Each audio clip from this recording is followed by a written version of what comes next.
America दौरे से देश लौट रहे हैं प्रधानमंत्री नरेंद्र मोदी। सुबह 11:30 बजे के करीब दिल्ली में लैंड करेंगे पीएम मोदी का विशेष विमान।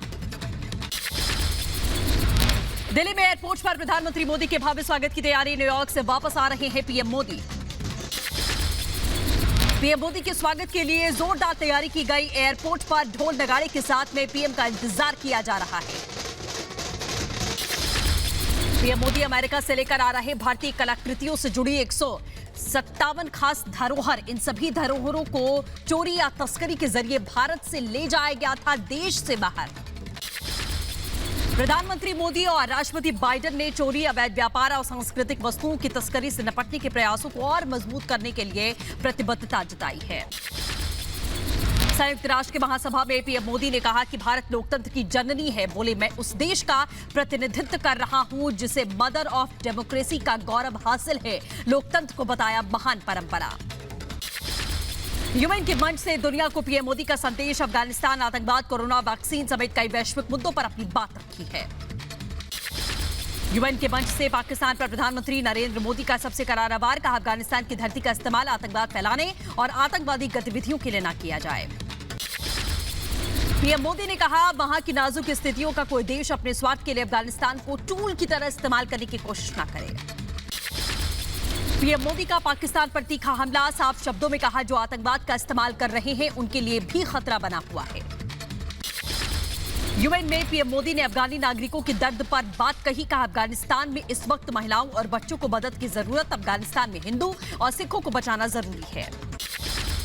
चीन का नाम लिए बगैर पीएम मोदी ने विस्तारवाद पर कड़ी चोट दी। कहा, विस्तारवाद की सोच पर लगाम लगाने की जरूरत है। समंदर हमारी साझा विरासत, समंदर का इस्तेमाल करें, दुष्प्रयोग नहीं। पीएम मोदी ने संयुक्त राष्ट्र महासभा में सुधार की वकालत की। कहा, यूएन को सफल होना है तो सुधार लाना होगा, विश्वसनीयता बढ़ानी होगी। पीएम मोदी ने कहा, आतंकवाद को रोकने में यूएन सफल नहीं रहा। अफगानिस्तान संकट के वक्त भी सवालों के घेरे में रहा है यूएन। यूएन पर आज कई तरह के सवाल खड़े हो रहे हैं और अभी अफगानिस्तान के संकट ने इन सवालों को और गहरा कर दिया है। यूएन के मंच से पीएम मोदी ने कोरोना से जान गंवाने वालों को श्रद्धांजलि दी। कहा, दुनिया इस वक्त सबसे बड़ी महामारी से लड़ रही है। दुनिया भर की वैक्सीन निर्माता कंपनियों से भारत आने के लिए कहा है। यूएनएससी में भारत की स्थायी सदस्यता पर विशेष सचिव का बड़ा बयान। कहा, बाइडेन चाहते हैं भारत यूएनएससी में आए। ग्लोबल सिटीजन लाइव कार्यक्रम को पीएम मोदी ने संबोधित किया। कहा, गरीबी की चुनौती से तभी लड़ा जा सकता है जब लोग सरकार को मान ले अपना साझेदार। Poverty cannot be fought by making the poor more dependent on governments. Poverty can be fought when the poor start seeing governments as trusted partners. Switzerland के जेनेवा में पाकिस्तान के खिलाफ प्रदर्शन। पीओके और गिलगित बाल्टिस्तान के लोगों ने आतंकी शिविरों के खिलाफ में प्रदर्शन किया है।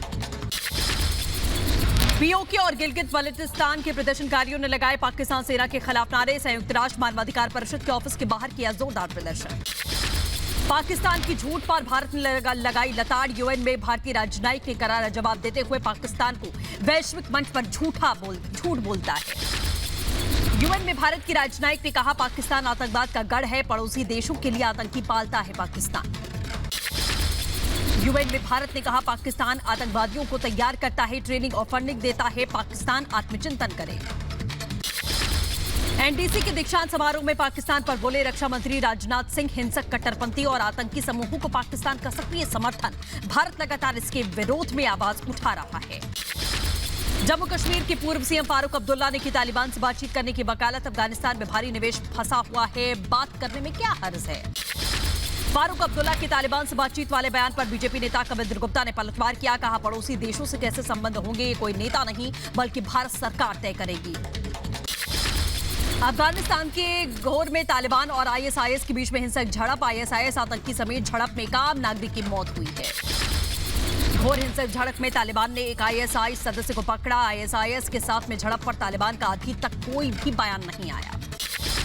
तालिबान ने भी पाकिस्तानी प्रधानमंत्री इमरान खान को लगाई फटकार। कहा, इमरान खान भी कठपुतली है, अफगानिस्तान में दखल न देने की अपील की। तालिबान कमांडर और सोशल मीडिया प्रमुख जनरल मोबिन तालिबान के प्रवक्ता जनरल मोबिन ने साधा इमरान खान पर निशाना। कहा, इमरान को खुद पाकिस्तान की जनता ने नहीं, सेना ने बनाया प्रधानमंत्री। अफगानिस्तान में तालिबानी क्रूरता की सबसे ताजा तस्वीर आई सामने। हेरात में एक शख्स को सरेआम फांसी पर लटका दिया गया। किडनैपिंग के आरोप में तालिबानी आतंकियों ने शख्स को सजा दी। तालिबानी अत्याचार से लोगों में खौफ का माहौल है। तालिबान के खिलाफ लोगों में जमकर गुस्सा है। अफगानिस्तान में तालिबानियों की बर्बरता का नया वीडियो सामने आ चुका है। तालिबानियों ने हेरात शहर के चौक पर लटकाया शव। क्रूर तालिबानी आतंकियों ने क्रेन से लटकाया शव। तालिबानियों ने क्रूरता से बच्चों के अपहरणकर्ताओं को दी बर्बर तरीके से सजा। 4 अपहरणकर्ताओं के शवों को चेतावनी के तौर पर शहर के 4 अलग अलग गेट पर लटका दिया गया। बगलान प्रांत के खोस्त में तालिबानियों के खिलाफ में आए लोग नेशनल रेजिस्टेंस फ्रंट को समर्थन दिया। मसूद के लड़ाकों पर जताया भरोसा। दिल्ली के रोहिणी कोर्ट शूटआउट मामले में दिल्ली पुलिस ने 2 लोगों को गिरफ्तार किया है। गिरफ्तार विनय और उमंग पर गैंगस्टर जितेंद्र गोगी के कनेक्शन का आरोप लगा है। दिल्ली शूटआउट की जांच तेज कर दी गई है। दिल्ली पुलिस की क्राइम ब्रांच रोहिणी कोर्ट पहुंचकर क्राइम सीन की पड़ताल कर रही है। दिल्ली शूटआउट कांड में बड़ा खुलासा। हमलावरों ने वारदात से पहले कोर्ट परिसर की रेकी की थी। कोर्ट से कई किलोमीटर दूर फ्लैट में रुके थे। शूटआउट को अंजाम देने के लिए कार से रोहिणी कोर्ट तक पहुंचे थे ये शूटर। दिल्ली के रोहिणी कोर्ट में शूटआउट के बाद में पुलिस अलर्ट पर है। रोहिणी कोर्ट की सुरक्षा को बढ़ा दिया गया है। कोर्ट परिसर में आने जाने वाली हर गाड़ी पर पैनी नजर होगी। रोहिणी कोर्ट गैंगवार का मामला सुप्रीम कोर्ट पहुंच चुका है। वकील विशाल तिवारी ने सुप्रीम कोर्ट में दाखिल की याचिका। सभी जिला अदालतों में सुरक्षा कड़ी किए जाने की मांग की गई है। दिल्ली की अदालतों में वकीलों का 1 दिन की हड़ताल। रोहिणी कोर्ट में शूटआउट के बाद बार एसोसिएशन का फैसला। सुरक्षा इंतजामों से नाराज। दिल्ली कोर्ट में जितेंद्र गोगी की हत्या के बाद में गैंगवार की आशंका। तिहाड़ जेल, मंडोली और रोहिणी जेल को अलर्ट पर रखा गया है। गोगी गैंग और टिल्लू गैंग में गैंगवार की आशंका है। आजादी के अमृत महोत्सव पर विशेष एयर शो का आयोजन किया गया। श्रीनगर में वायुसेना के लड़ाकू विमान थोड़ी देर में दिखाएंगे अपना दमखम।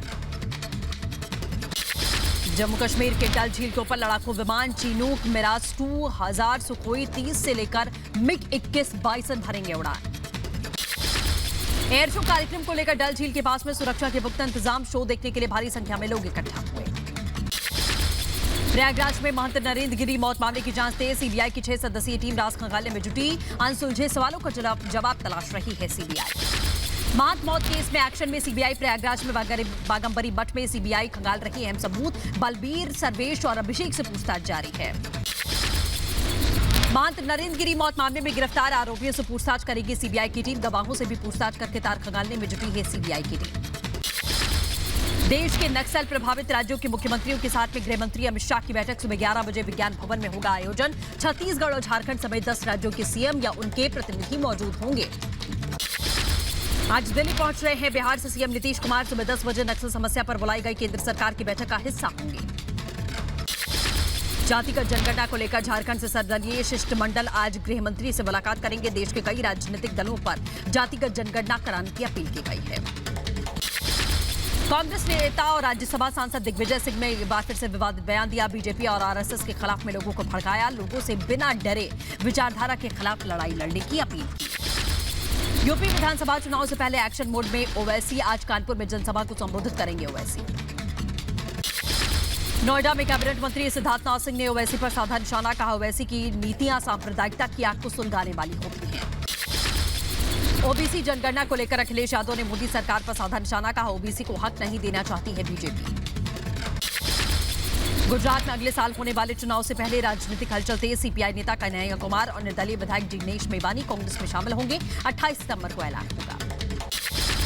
उत्तराखंड में धामी सरकार ने जताई सांप्रदायिक माहौल बिगाड़ने की आशंका। सरकार ने माना, कुछ खास हिस्सों में जनसंख्या संतुलन बिगड़ा है। कांग्रेस ने कहा, सरकार करे पूरा खुलासा।